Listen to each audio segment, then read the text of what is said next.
আল্লাহর কথার কোনো গোয়া মাথা আমি কিছুই পাই না। আল্লাহ যে কইল প্রথম সৃষ্টি আমার এশ, প্রথম সৃষ্টি আবার কয় আমার আশ, প্রথম সৃষ্টি আবার কয় নূর, প্রথম সৃষ্টি আবার কয় রূপ। আল্লাহ এক মুখে যে এত কথা কয়, আল্লাহর মুখ কয়টা? এক মুখে যে দুই কথা কয়, হ্যাঁ মুখ কয় না হুক কয়?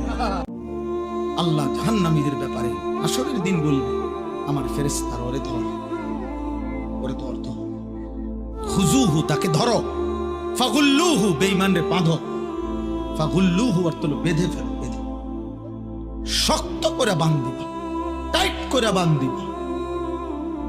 আচ্ছা কেমনে বাঁধ দিবে জানেন? বলি, ওই ভাই শুনবা, তাফসীরের মধ্যে আছে,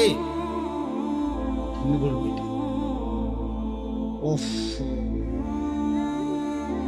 কোন মানুষকে যে সেলাই করে, অ্যাক্সিডেন্ট হইলে যে মানুষকে সেলাই করে না, সেলাই মানে কি?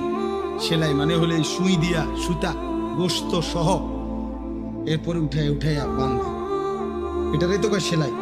3টা সেলাই লাগছে, 5টা সেলাই লাগছে, কয় না? খোদার কসম তাফসিরে লিখছে, নাফরমানকে ফেরেশতা এইভাবে, যেভাবে চামড়া সেলাই করে অ্যাক্সিডেন্টের রোগীর, সুই দিয়া সুতা দিয়া এইভাবে সেলাই করে করে বাঁধি।